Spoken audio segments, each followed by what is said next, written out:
Pokémon Infinite Fusion is a game that allows you to combine any two Pokémon. It's a simple concept, but extremely well executed. So, today, I'm going to be doing a randomized playthrough. To start off, I named my trainer and set all the randomizations to the insane setting. I don't really know what that means, but it sounds fun. I then skipped the opening cutscene, which led us straight to our rival's name. For this, I put in Thod, who is a long-time subscriber that you may have seen in the comment section before. Afterwards, we are placed straight into the professor's lab to choose our starter Pokemon. Our first option was Frost Dude, but it didn't have a picture, so I'm not gonna pick that. Second option is a Clink Poke, which looks pretty cool, and honestly, I kinda love it. And last up, we had a Tentoxis. And yeah, that's kind of insane. I could have a mythical fusion right off the bat. So, I of course chose that. In this video, I'm naming all my Pokemon after people I see in the comments section. So, this Pokemon's name will be Rini, after this user. Of course, our rival Thod wanted a battle. Only downside is, he chose Frost Dude, which doesn't even have a picture. After a bunch of poison damage, we secured our first win.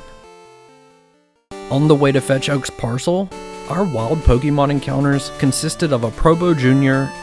and Jiggly-Sire. Also, as I stopped to take some notes, a Pidgey landed on my head, which gave us the Pidgey nest as a hat. So, we're totally gonna rock that for a while. After delivering the parcel, I headed straight for the optional second rival battle. Along the way, I ran into an Umbreon, so I had to catch it, which I then named Smug Joe. After the viewer, Joe was very smug. There was a ton of amazing sprite arts to choose from for this Pokemon, but I decided to use this one for now. I then encountered a Zwinair, which will probably have an epic final evolution. So, I caught that as well, and named it Hot Meat. Named after commenter Hot Meat. Upon fighting rival Thought again, he now had a Bew, which is kinda crazy. He got his own mythical too. However, he still got wrecked. On our path to the first gym, the wild Pokemon I came across were Nintz, Fearno, Togabell, and a Bungon. Yeah, I'm probably gonna butcher a lot of these names. The Togabell looked kinda cool, but I'm gonna wait to add our next teammate after beating Brock. Once inside the gym, one trainer had a Manperior, and the other had a Umaor, plus an Unoxus. Unoxus? I don't even know. Either way, I swept through them pretty easy and was ready to go face Brock. In this game, you can only face the gym leader with the same amount of Pokemon that the leader has. So, since I could only use two, I decided Rini and Smug Joe would be my best picks.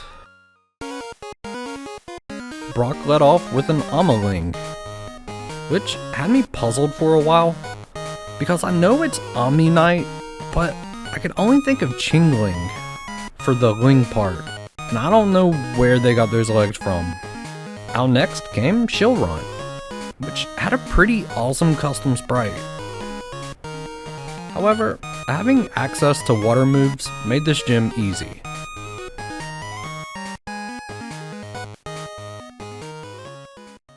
Now, on to Mount Moon. The first wild Pokemon I encountered was a Poripoke, and it looked epic. So, I had to add it to the team. This fusion had a bunch of different custom sprites, but I decided to stick with this one. I then named it V-Gray, after this commenter. For my wild encounters, I ran into Pitnally and Umblax, which I wanted to catch, but already have an Umbreon fusion on the team. The rest of the wild Pokemon were ones we'd already seen before. The trainers on the way had Sandwig, this thing, Noracario, which looked pretty sick, Polybull, and this cursed looking Tyrus. Upon entering Mount Moon, I came across Ivyran, Beasaur, and a Hootpie. I avoided most of the trainer battles since I was already at a decent level and didn't want to sweep through the entire game too fast. Right before the Mount Moon exit, we found Team Rocket doing some shady business by trying to fuse 3 Pokemon together. However, the machine blew up and saved us from whatever cursed creation a Rattata, Ekans, and Sandshrew would have made. Arriving in Cerulean City, we find our rival Thud, whose team now has a Wimvarna, Frosler, Duskmo-O, and lastly, a Braitz. That looks pretty adorable. Funny enough, after beating everyone on Nugget Bridge, if you select yes when the grunt asks you to join Team Rocket, you'll receive a Rocket uniform, and he tells you to go check out some warehouse. This was a neat add-on, so I had to go check it out. Once here, you're tasked with taking out a bunch of Wimpod. And upon completing this, the guy will ask you for your name, where you're given the option to present a fake name. So of course, I had to give a fake name, which was not Jay Worley. Yep, they'll never catch me. With that, it gives you another mission, but at this point, I realize these are just side missions that I don't think I have to complete. But I might check them out later. Probably not though. For now, I went to the Pokemart to buy a bunch of Pokefusers and see what kind of combinations I can make with my current team. I started off by doing the reverse fusions of what we had, and Rini turned into Deocruel, which I'm totally gonna keep because this looks way better. The reverse of Umbreon and Espeon didn't look as good. However, there were still plenty of unique sprites that you could choose from. I then reversed V-Gray, and yeah, this thing looks terrible. Hot Meat looked pretty cool when reversed, but I like it better the other way. From here, I decided to fuse Porygon and Deoxys. That ended up looking pretty cool, and even had a bunch of custom sprites. However, when I did the reverse of this fusion, it looked like Nightmare Fuel. Okay, time to go take on Misty. And sadly, her team was nothing special. She didn't even have any cool fusions, but we did get our second badge. In the interest of making sure this video isn't a complete nightmare to edit, I'll only be pointing out the more noteworthy fusions going forward. With that settled, I made my way to Bill's for the SSN ticket, where we had to infuse him from a Rhydon. On my way to the next town, I encountered a wild Raideen, which I had to catch, solely for making a sick Rayquaza fusion. A little later, I also caught myself a Licky Licky Blaziken fusion, and Blaziken could be just what I was looking for. So I then proceeded to fuse both Rayquaza and Blaziken together, which made this awesome looking Pokemon that I then named a Mega Man after this commenter. With an awesome new Pokemon joining our team, I made my way down to the SSN, where we can get cut. I really do like how this game refreshed the Kanto map and made subtle but good changes all over the place.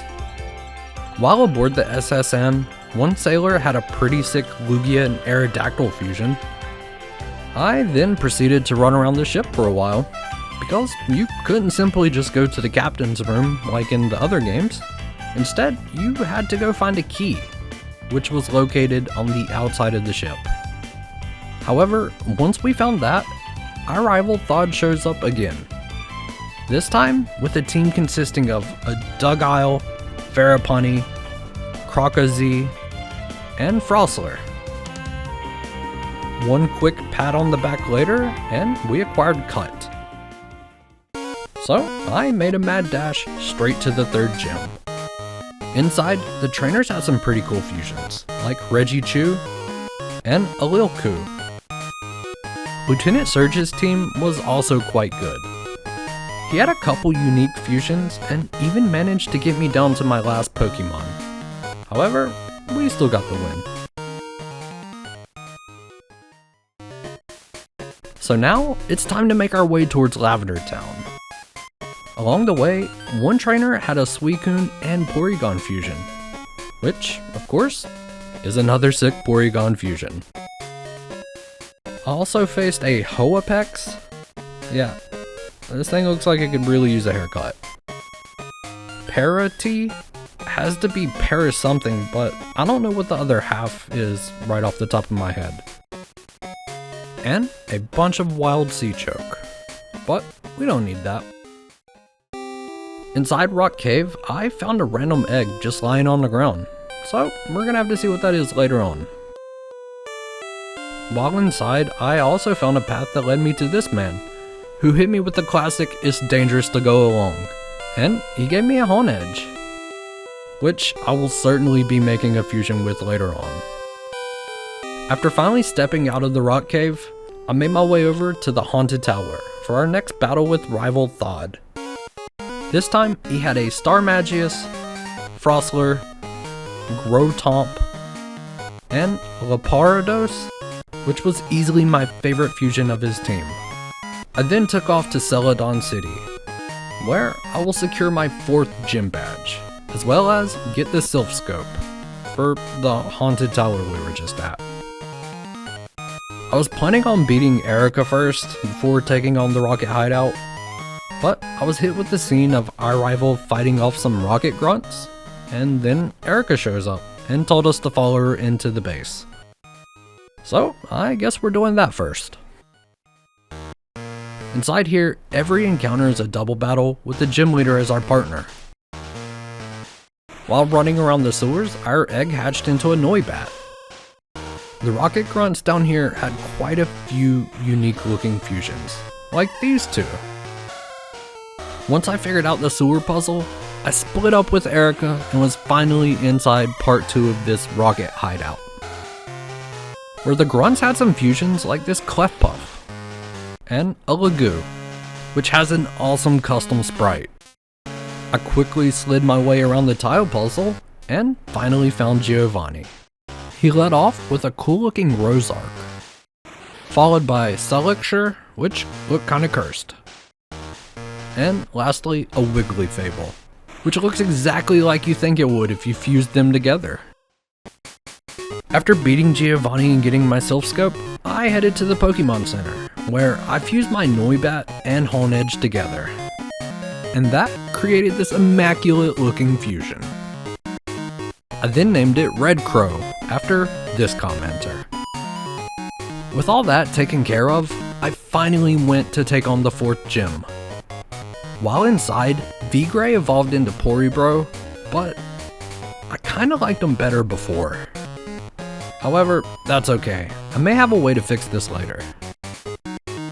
Either way, afterwards, I beat down Erica, who had a fairly mediocre team with no good custom fusions that made her memorable.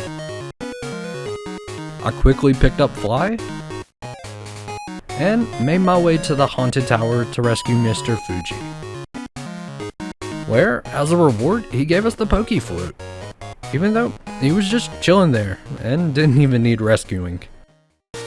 But that's fine. I can now make my way towards the 5th gym. So I gemmed out with my Poké Flute and captured the Snorlax that was blocking my path. While looking at all the sprites, I had to choose this hideous creation. Eventually, I ended up in Fuchsia City. Out of curiosity, I had to fuse Porygon and Snorlax together. However, I absolutely loved it. So, meet the new and improved V-Gray fusion. With that settled, I headed straight into the 5th gym. While inside, Red Crow evolved into Noiblade. I faced this monstrous looking fusion called Tanook from one of the trainers inside, who also had a Necrozma fusion on his team. Yeah, this dude was just cracked. However, Koga's team consisted of a Grimer fusion, one called Anorino, a Rat Bell, and a Cleft Plume, which looked the best out of his team, but still looked kinda mid. With the 5th badge secure, it's time to go get Surf. While inside the Safari Zone, I caught a Cradark and Sildon, because the fusions look cool.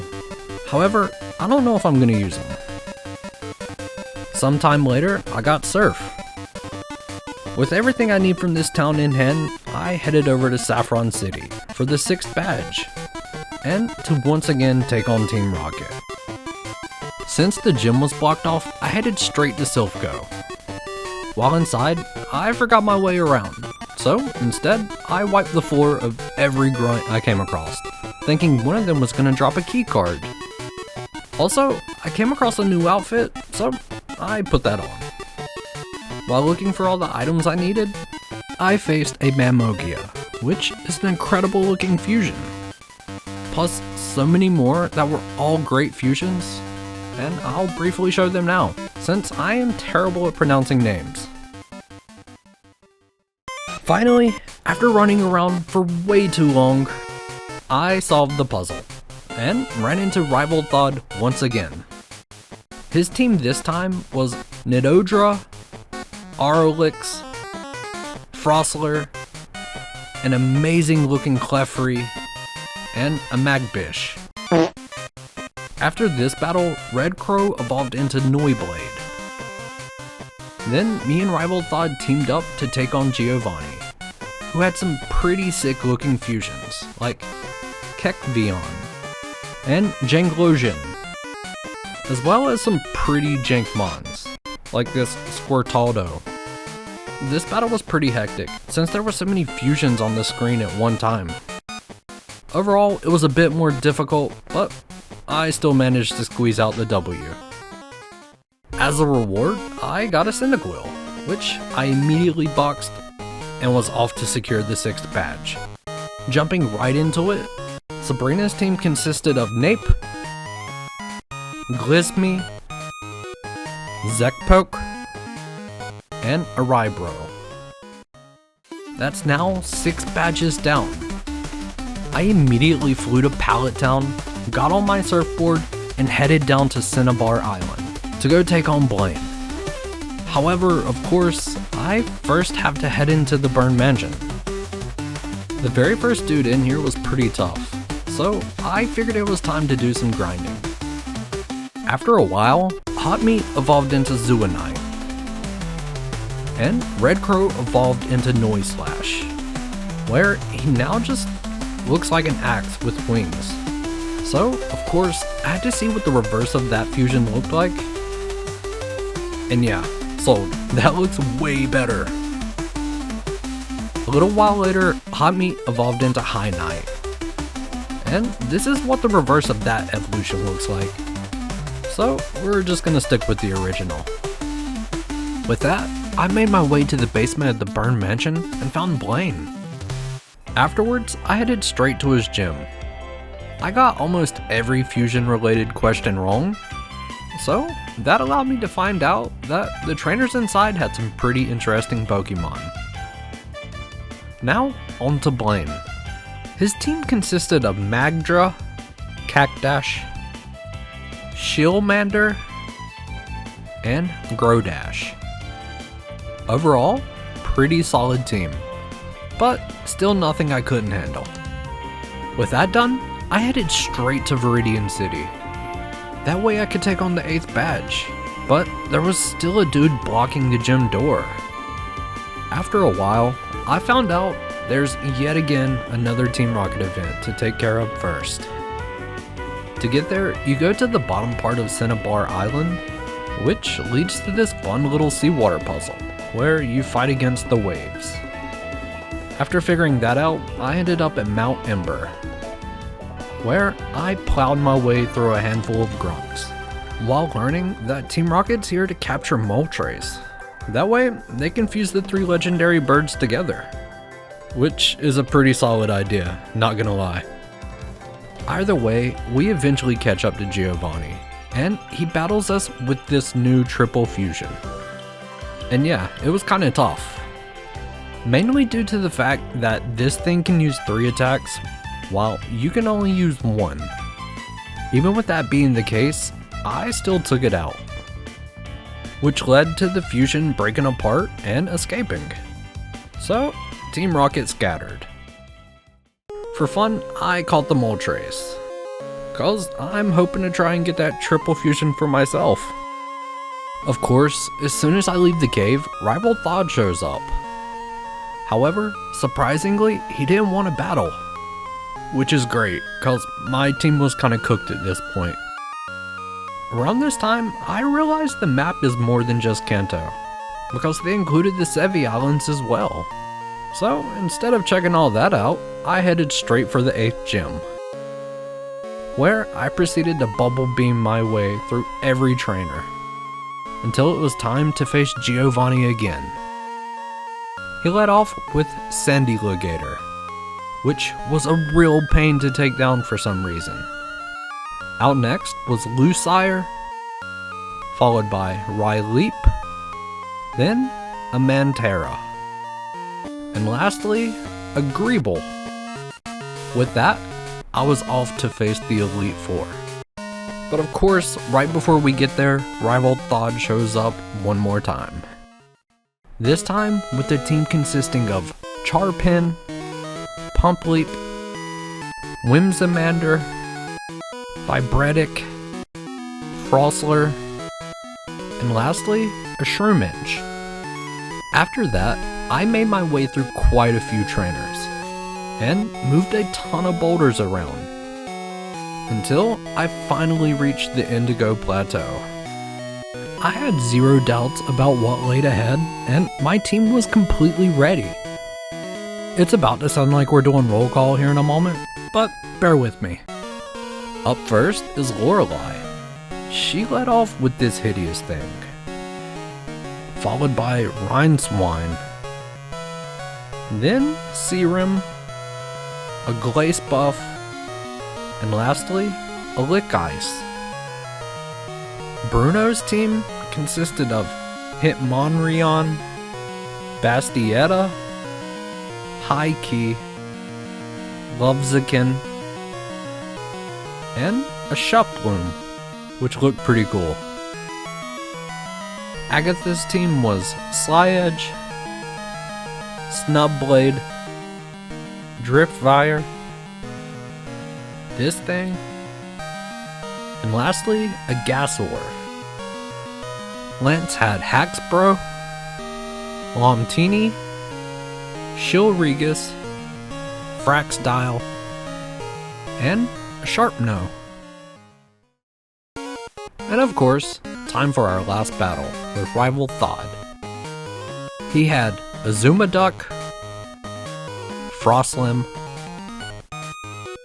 Blastring, Aurora Blim, Gormonth, and a Hypni. And with that, me and my team beat everyone in the Elite Four, plus Rival Thod. However, along the way, I've been getting quite a few of these premium Wonder Trade tickets, and I haven't used any of them. So, before I end this video, I want to use a few of those and see what kind of random fusions we get. The first fusion I received was this, and yeah, it's kinda mid. The next one I got was way better. I like how it just looks like Azumarill was wearing a costume. Third up, I got this thing, and yep, that's kinda ugly. And for the last one, I got a Vibro for a rig. That's hard to say. Either way, I love this design, and I'm glad the last trade was at least good. This concludes my randomized Infinite Fusion playthrough. I really hope you enjoyed this video because it was a lot of work to make. So, if you did, leave a thumbs up and consider subscribing. Also, leave a comment, cause I respond to those pretty often. And as always, I'll catch you next time.